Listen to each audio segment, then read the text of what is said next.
What happens when a curvy black woman with nothing to lose crashes into the life of Seoul's most dangerous crime prince? When one drunken night leads to waking up in a tattooed stranger's bed. When the man who controls the underworld decides you're the only thing he can't live without. This is a story of fire meeting ice. Of a woman who thought love had forgotten her, and a man who thought love was just a weakness. Of bullets, betrayal, and a love so fierce it could heal even the darkest soul. If you're ready for a tale that'll have your heart racing and your emotions all over the place, then you're in the right spot. Hit that like button, smash subscribe, and turn on notifications because the story, it's about to take you on a wild ride you won't forget. Let's dive in. The pounding in her skull arrived before her eyes opened. Maya's consciousness swam upward through fog. Every muscle ached with confusion. Strange scents flooded her senses next. Expensive sandalwood, aged cognac, and Italian leather that whispered danger. Her face pressed against something firm, warm, alive. She raised her head inch by careful inch. Then her world tilted sideways. Hey there, friend. Welcome back to another captivating story. If you're new here, please go ahead and like, subscribe, and hit that notification bell so you never miss our next incredible tale. Her generous curves were sprawled across the torso of a man whose flesh was painted in midnight ink. Complex tattoos wound up his forearms, across his throat, vanishing beneath silk fabric. His hand stayed locked around her waist possessively, even unconscious, holding her captive. She inhaled sharply, clutching expensive sheets to her chest. "Lord, what have I done?" she whispered. She jerked upright too quickly, her box braids whipping around, terror coursing through her. And there he was. The man Seoul's underworld spoke about in fearful whispers. Tae, 29, destined heir to the city's deadliest crime syndicate. Ruthless, strategic, always wearing designer streetwear that fooled people into lowering their guard. Now he occupied the bed beside her. "Sleep good, gorgeous?" His voice emerged rough from slumber, but laced with entertainment. One eye cracked open lazily, mouth curving into that smirk that probably sent most people fleeing. Maya's throat went bone dry. Her mind scrambled backward through last night's events. Strobe lights flashing, bass vibrating her bones, her laughter masking devastation. Too many cocktails, dancing recklessly while the crowd cheered, then scattered images, his face cutting through the mob, tattoos glowing under neon, his stare pinning her like captured prey, and then blackness. She gripped the fabric tighter. Did something happen? Oh God, please tell me we didn't. Tae chuckled deeply, dragging fingers through his disheveled black hair. If you're drawing blanks, then you were way more drunk than I calculated. Her eyes stretched wide. Wait, so he stretched languidly, predatory grace in every movement, ink shifting across muscle. Nothing went down unless sobbing on my shoulder about your ex while declaring all men worthless counts. Maya wanted the earth to swallow her whole. She buried her face in both palms. "Please say you're messing with me." He sat upright beside her, his cologne attacking her defenses. "I've listened to dying enemies confess. Yours was way more interesting, though the snoring caught me off guard." Her head snapped toward him, horrified. "I absolutely do not snore." "Oh, you definitely do. Plus you drooled right here." He tapped his bare chest with theatrical disgust. "This cost more than your monthly salary. You're in debt." Despite her humiliation, Maya laughed unsteadily. She despised how effortlessly he cracked her armor. She hated even more how her body reacted to his nearness. Snatching her clutch from the floor, she stood shakily. "This never occurred. You and me? Never happened. Understood? Crystal." His smirk intensified. "Except you're walking out wearing my clothes." She glanced down and nearly collapsed. His oversized black tee drowned her frame. Her sequined mini skirt lay abandoned on a chair. She ripped the shirt off, wrestled back into her outfit, and charged toward the exit. "Don't you dare come to my club again," she snapped. "Oh, sweetheart." His voice tracked her like smoke, silky and lethal. "You'll absolutely be seeing me real soon." Her heartbeat thundered as she slammed the door. Outside, Seoul's morning atmosphere slapped her face, but couldn't extinguish the inferno burning within. Maya, the voluptuous black hostess men desired but never committed to, had just awakened tangled with the city's most feared criminal. She convinced herself it was an error. One night of terrible judgment. But deep in her core, she understood Tae's words were a vow. Their narrative was just beginning. Tae wasn't someone who lost concentration. $1 million deals could collapse. Rivals could scheme his assassination and he'd stay frozen steel, flawlessly composed. But for the first time in ages, his brain refused obedience. Maya, that woman, that loud, curvaceous, blazing tempest who'd snored on his chest like she owned it. He assured himself it was simple attraction. Men constantly pursued her figure, but it ran deeper than that. It was her spirit, how she'd stormed from his sweet fearless, like he wasn't Seoul's most dangerous heir. No woman had ever dismissed him that way, and he loathed how desperately he craved her to do it again. Maya, meanwhile, dove back into her realm of strobe lights and deafening music. She squeezed into a tight bronze dress highlighting every curve, stilettos clicking across the club floor. Men gawked, women gossiped, but her smile stayed mechanical. Behind every giggle hid suffocating isolation. Her coworker nudged her at the bar. "Babe, you alright? You seem shaken." Maya sipped her cocktail, mumbling, "Worse." I woke up plastered against a gangster's chest. Her coworker's eyes exploded. "Girl, what? Don't even." She waved dismissively. "I'm erasing it from existence." But as she spoke those words, her gaze drifted toward the entrance and stopped cold. There he stood. Tae sauntered into the club like he commanded every molecule. Tattoos visible beneath his sleeveless designer top, distressed black jeans, platinum chains reflecting the lights. His eyes swept the space until landing on her. Maya's stomach somersaulted. "Oh, absolutely not," she hissed. He smirked like he'd heard her across the distance. Minutes passed, then he materialized at her side, leaning casually against the bar, ignoring every woman attempting to capture his attention. "Gorgeous," he drawled.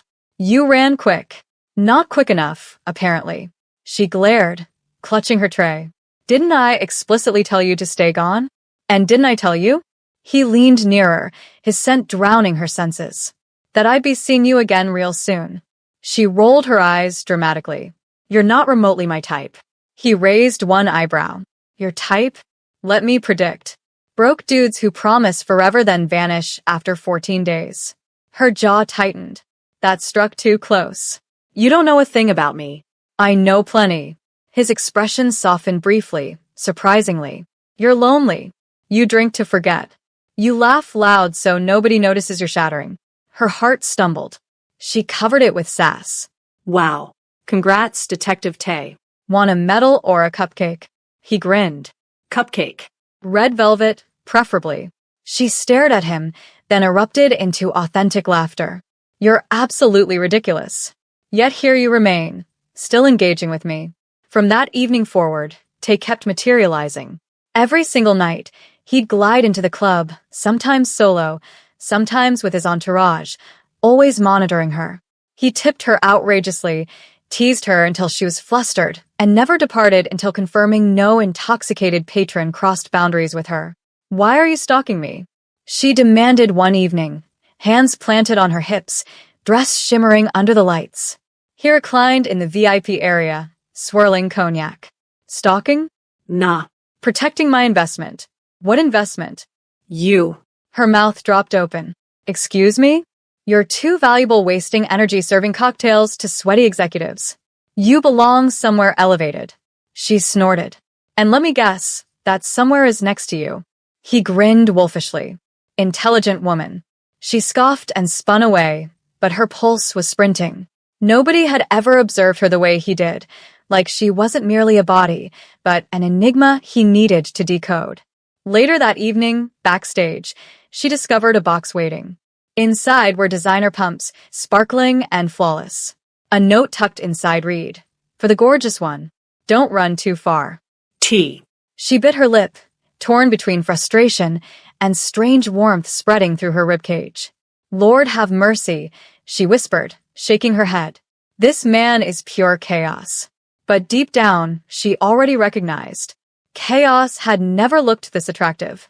And while Maya attempted pushing him away with her attitude in flames, Tae was tumbling into something he'd never believed possible. Obsession. The kind that money, narcotics, and authority couldn't remedy. And he absolutely wasn't letting her escape. The club lights throbbed, but Maya's energy was bleaker than any darkness. She'd spent weeks evading Tay like some twisted chase. Every night he materialized, tattoos gleaming, cognac in hand, eyes fixed on her. She hated how it thrilled her. She hated more how her colleagues whispered, "Girl, that crime prince is obsessed with you. Be cautious, Maya. He doesn't mess around. Maybe he'll marry you, and you'll leave this grind." She laughed it away, but internally it rattled her. Men always craved her body. Nobody ever wanted her soul. She wouldn't stumble into another trap, not even his. But one Saturday night, the trap closed anyway. She'd just finished serving a rowdy bachelor party when the manager summoned her to the back office. His face looked strained, fingers fidgeting anxiously. "Maya, I'm truly sorry." Her stomach plummeted. "Sorry for what? You're done here." She blinked. "What do you mean done? I'm your top hostess. Customers specifically request me." The manager avoided her gaze. "Orders from above. Don't complicate this. Above you?" Silence. Her brain locked onto one name, one man. "You cannot be serious." She stormed from the office, heels hammering the floor like bullets. And predictably, there he sat. Tay sprawled in the VIP booth like royalty, surrounded by bodyguards, but watching only her. "You?" she hissed, marching straight toward him. "What did you do?" He raised his eyebrows innocently. "Me? I'm simply here enjoying the vibe. Stop playing games." "You got me fired, didn't you?" The corner of his mouth lifted. "Potentially." Her voice climbed. "Do you realize how hard I grind? This job covers my rent. Who granted you that authority?" "I granted myself that authority." He leaned forward, voice sharp as glass. "Because watching you smile at wasted idiots every night was driving me insane." Maya's jaw fell open. "Driving you insane? You're delusional. You can't just obliterate people's lives because your fragile ego gets threatened." He chuckled darkly. "Fragile? Gorgeous? If my ego was fragile, half the city would be ashes right now." "Maybe it should be." She fired back, her accent thickening with fury. The room went silent. His men shifted uncomfortably, unaccustomed to anyone raising their voice at their boss. But Tay looked energized, like her fire was oxygen he'd been suffocating without. "You're breathtaking when you're angry," he said quietly. She threw her hands up. "Oh my God, you're impossible. And you're unemployed," he smirked. "Which means you finally have time to hear my proposition." Her eyes narrowed. "Proposition? Work for me." Maya laughed bitterly. "What? As your personal maid?" "Hard pass." "No." His gaze scorched into hers. "As the only woman I trust beside me." Her heart hammered. She wanted to scream, to slap him, to storm out. But instead, she found herself whispering, "Why me?" For once, his smirk vanished. He leaned back, exhaling heavily. "Because everyone else wants my fortune, my power, or my death. You don't care who I am. You challenge me, confront me, make me feel." He paused, searching, human. Maya's throat constricted. She hated how her defenses weakened. She hated that he was dismantling her walls without permission. So she did what came naturally, masked it with attitude. "Well, congratulations. You've officially destroyed my livelihood and left me broke. Do I get a trophy for that?" He grinned again. "Yes. A penthouse." Her jaw dropped. "A what?" "Penthouse. Han Riverview. Walk-in closet larger than this entire club storage room." She stared at him like he'd lost his mind. "You think you can just purchase me?" "No." His eyes softened genuinely. "I think I can protect you." Something fractured inside her at those words. Nobody had ever spoken them before. Nobody had ever meant them. But Maya wasn't ready to surrender. Not yet. "Listen, Tay." She jabbed a finger into his tattooed chest. "I don't need your penthouse. I don't need your money, and I definitely don't need you." He caught her hand gently, pressing it against his chest where his heartbeat was steady, but his eyes were vulnerable. "Maybe not, but I need you." Her breath caught. For once, she had no response. That night, she departed the club jobless, planless, and clueless why her heart was racing. But one thing was obvious. Tay had just pulled her into his perilous world, and part of her wasn't certain if she wanted freedom. The first time Maya entered Tay's penthouse, she thought she'd stepped into a luxury magazine. Floor-to-ceiling glass walls displayed the Han River glowing beneath city lights. Marble floors gleamed beneath her heels. Expensive artwork hung casually like afterthoughts. The place screamed wealth but felt sterile, like a showroom instead of a sanctuary. "Wow," she muttered, dropping her bag on the leather sofa. "So this is where the devil sleeps." Behind her, Tay chuckled, tossing his keys on the granite counter. "Flattered you consider me the devil. He wishes he had my fashion sense." She rolled her eyes. "Your ego needs its own continent." But her sarcasm died when her gaze landed on the glass table. Empty cognac bottles, crushed cigarette packs, and a small vial with white powder residue clinging inside. Her heart plummeted hard. "Oh, hell no," she whispered, picking it up. "You're using this garbage." He stiffened instantly. "Put that down, gorgeous." Her nostrils flared. "Are you out of your mind? No wonder you're constantly on edge and wired. You're killing yourself." "Don't lecture me," he snapped, snatching the vial from her grip. "You don't comprehend what it requires to survive my reality." "Maybe not," she shot back, planting her hands on her hips. "But I recognize self-destruction when I witness it. My cousin back home lost everything to this poison. You think it makes you powerful, but it just makes you a slave." Her words hung heavy between them. For a moment, his hardened mask cracked slightly, but then he turned away, pouring himself a drink instead. "Why do you even care, Maya?" he asked quietly. She hesitated. Why did she? He was dangerous, merciless, everything she should flee from. But seeing him like this, drowning in toxins, made her chest ache in ways she couldn't explain. "Because somebody has to," she whispered. That night she refused to leave. Instead, she actually cooked in his pristine kitchen that looked untouched by human activity. She tied her braids up, threw on his oversized hoodie, and created jollof rice and grilled chicken with whatever ingredients she scavenged. When Tay walked in, he froze completely. "What are you doing?" She stirred the pot like she owned the space. Cooking. "Obviously. Nobody cooks here. My private chef delivers meals. Your chef delivers trash. Look at these pathetic seasonings. Y'all Koreans don't know about real flavor."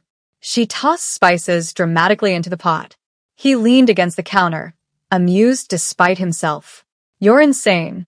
And you're malnourished." Sit down. For the first time in years, Tay obeyed someone. They ate together at his massive dining table. He took one bite and stared at her. "What is this sorcery?" She smirked. "You like it?" He took another bite, then another, and suddenly Seoul's feared crime prince was devouring food like a starving teenager. Maya grinned smugly. "That's what I thought. You're welcome." For the first time, he laughed genuinely.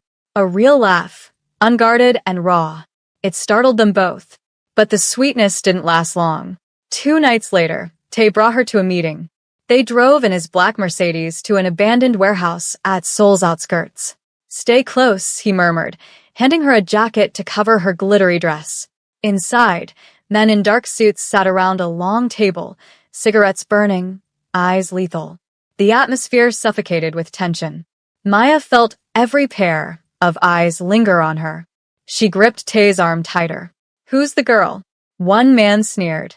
Tay's gaze went glacial. "She's mine. Entertain that thought, and lose your hand." Maya's heart stumbled at those words. Not just the possessiveness, but the absolute command in his tone. The meeting exploded into shouting about shipments and territories, accusations of treachery flying, and then gunshots shattered the atmosphere. Before she could scream, Tay pulled her behind him, shielding her body completely. His men returned fire, chaos erupting throughout the warehouse. Maya trembled, nails digging into his arm, but he never flinched once. When the smoke cleared, enemies lay wounded or dead, his men standing victorious. He turned to her, brushing a braid from her damp forehead. "You see now," he murmured. "This is my reality. Dark, brutal, unforgiving." She swallowed hard, staring into his fierce eyes. "Then let me be your light." For a moment, he couldn't breathe. Nobody had ever said that to him. Nobody had ever wanted to stand in his darkness, willingly. And right there in that shattered warehouse, with smoke still curling in the atmosphere, Tay realized Maya wasn't just another woman. She was the one thing he didn't know he'd been searching for. Back at the penthouse, he sat on the sofa, shirt stained with blood and gunpowder. Silent, Maya knelt before him, gently wiping the cut on his jaw with a damp cloth. "You don't have to carry all this alone, you know," she said softly. His eyes locked on hers. "And who else would carry it with me?" "Me," she whispered. "If you'll let me." He stared at her, heart pounding, walls crumbling brick by brick. For the first time, Tay wasn't the ruthless crime prince. He was just a scarred man who'd forgotten what tenderness felt like. And for the first time, he believed maybe, just maybe, someone could actually love him. Anyway, the storm arrived without warning. Maya had just finished organizing Tay's closet, designer clothes that smelled faintly of smoke and expensive cologne, when she heard him shouting in the living room. His voice, usually controlled and measured, now cracked with fury. "You betrayed me." Her heart lurched. She rushed out and found Tay gripping his younger brother by the collar, slamming him against the wall. Two of his men stood frozen, uncertain whether to intervene. The brother, sweat streaming down his face, stammered desperately. "It wasn't me, Hyung." "Lies." Tay's voice thundered. "You leaked the shipment location. You orchestrated the ambush. Men died because of you." Maya's stomach clenched. She remembered that night vividly. The gunfire, the chaos, how he'd used his body as her shield. And now betrayal wore a familiar face. "Family." Tay spat bitterly, releasing him. "Always after my empire. Always trying to bury me." His brother scrambled away as Tay collapsed onto the couch, burying his face in his hands. For once, Seoul's ruthless prince looked small, defeated, human. Maya approached quietly, sitting beside him. She didn't speak immediately. She simply reached out, her fingers brushing his knuckles gently. He exhaled shakily. "Why are you still here, gorgeous? You've witnessed my world up close. You've seen the blood, the betrayal. I should have frightened you away by now." Her accent curled softly through her words. "Maybe I like being a little scared. Keeps life spicy." He peeked at her, startled. She smirked faintly. "Keeps my heart pumping." He laughed, a broken, beautiful sound. But before he could respond, the windows exploded. Gunfire erupted. The penthouse descended into chaos. Glass sprayed like rainfall, bullets tearing through walls. Tay tackled Maya to the floor, covering her completely with his body. His men dove for cover, returning fire immediately. "Stay down," he barked, voice fierce with command. But Maya's eyes caught something terrifying. A red laser crawling across Tay's chest, tracking toward his heart. Her pulse spiked violently. "No!" she screamed, shoving him hard just as the shot rang out. The bullet grazed her shoulder instead, white-hot pain searing through her. She bit back a scream. Tay's eyes went wild when he saw blood blooming across her sleeve. "Maya." His voice cracked completely. He dragged her behind the couch, fury blazing in his eyes. His men finished off the attackers, silence falling except for the ringing in her ears. Tay's hands trembled as he pressed cloth to her wound. "Why would you do that?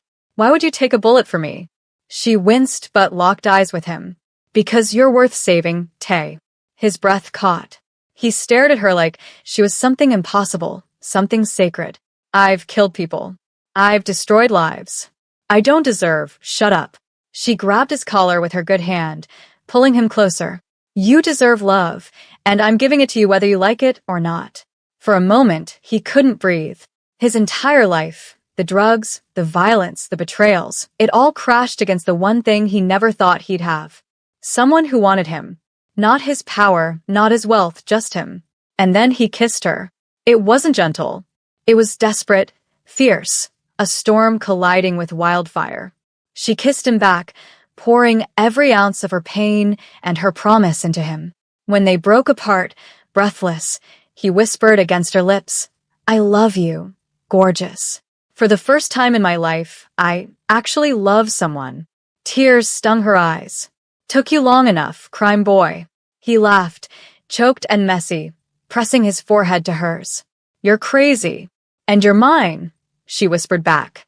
Weeks later, Sol still whispered about the ambush, about how Tay eliminated his enemies in one brutal night. But the man himself was different now. He was sober.